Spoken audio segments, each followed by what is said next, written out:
doesn't matter who you are. We're always getting tested by the world, the universe. It's always testing us.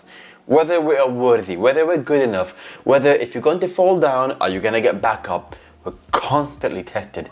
But then have you ever wondered whether this thing, this test, this obstacle, whether that is the right way to go, whether that is the right path that you should follow? Because here's the thing, whatever obstacle that we have, we decide how we react to it. Because of course, they're going to make us frustrated, angry, annoyed, just really, really pissed off, like what is going on. Whatever obstacle this is, it will be unique to us, and how we react to it will be up to us as well. Because certain obstacles will make us angry, annoyed, frustrated, confused, depressed, sad, any of these things. But we get to decide how we react to it. So the question is, what if this thing, this test, this obstacle, what if that is the way that you should go? And that's exactly what this book is about. The Obstacle is the Way by Ryan Holiday. I'm going to be doing a review on this, and it's not about telling yourself, oh, this is not so bad, this obstacle. It's about how you should look at this obstacle and see it as a good thing, and to will yourself to see it as a good thing. You are on the right path, you are going in the right direction, and you should keep going.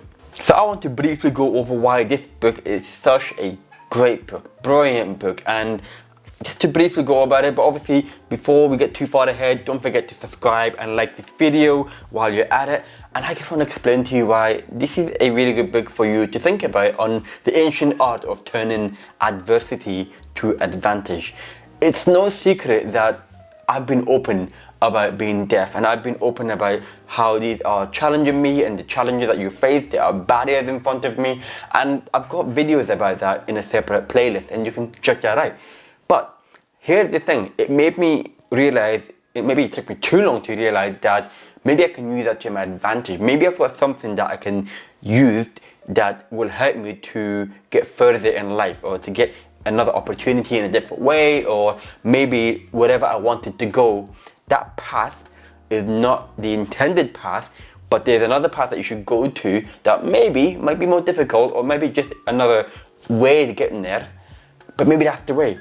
Maybe because of the obstacle, you just take a detour, take a diversion on a different way to get to that goal. And that's kind of what the book is really generally about. I have made a ton of notes when reading this book, and what I've learned as well is so many things, but among the few things that I have learned is that there are 3 steps into overcoming obstacles. Number 1 is how we look at our specific problems, our attitude or approach. Number 2, the energy and creativity that breaks them down and turns them into opportunities.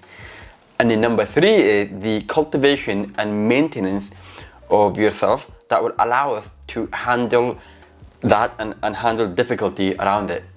So it's all about the perception of it, the action, and the will. These are the 3 things that it really covers in quite good details. But it does emphasize a lot on how we react to the obstacle, because it claims that the only way you can survive and overcome the obstacle is that if you keep your emotions in check, because your energy is going to be spent too much on trying to overcome it in a negative way. If you have a negative reaction, you're going to spend a lot of energy on that, but it's not going to get you anywhere. But if you use that energy elsewhere and use it as an opportunity, then maybe you can overcome it in a better way than you thought. A lot of people might be thinking, wait, you can find opportunities and obstacles, but then yeah, you can. I think you should maybe look at in your own life and think about what obstacle happened in your way that made you go in a different direction. And I'm sure there are a ton of people out there, whether they are famous or not, that had that happen to them. For example, there could be a person who really wanted to be a professional sports person, but did not, because he was injured, she was injured, and then ended up doing something else. Off the top of my head, I know that's how Lewis Howes, he did that from a school of greatness. He trained really hard to be a professional American football player, but he got a serious injury and he got depressed, and he overcome that by having a lifestyle business and having a extremely popular podcast as well and interviewing a ton of people who are big names. So that's an obstacle from one person. I've told you my obstacle, and it's just about how you can use that to create new opportunities, new ideas. Now, of course, it doesn't mean that you just sit back, relax, and just let the obstacle happen and just wait for new opportunities. No, you gotta work for it. You just can't just sit around and wait. What I would say, and what the book also says, is that you should treat obstacle like a feedback system. That way you can look at it and you can analyze the result and think about what you should do next. Because you shouldn't always be discouraged. It's not okay to quit. And that's why you should treat failure as feedback, giving you precise instructions on how to improve, because it's trying to teach you something as well. I really can go over about it in so much more detail on the notes that I've been making on the book, but long story short, get it. It's just such a brilliant book, one of my favorite books. I know I'm going to be reading it again and again, and it just shows to you that despite the negative things that happen in all of our lives, there are ways to get around it, and there are ways to overcome it, and there are ways to allow that to make you a better person. Now, of course, it's not easy to immediately think like that when there comes a problem or serious situation. Of course, it's so hard to think in a positive way. I'm not saying that.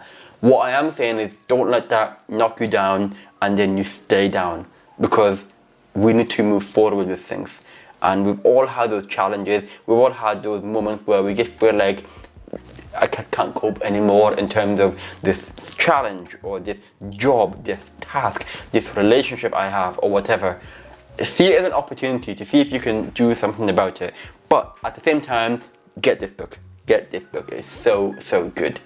Let me know if you've read it. I'm really curious to know what you think of it. But at the same time, I would love to know if you have a story about if you had an obstacle that kind of stopped you on your path to reach that specific goal. What did you do? Did you let it get to you? Did you get around it? Did you find a new opportunity? I would love to know any of these stories. Let me know in the comments down below. In the meantime, I will speak to you again soon. Take care.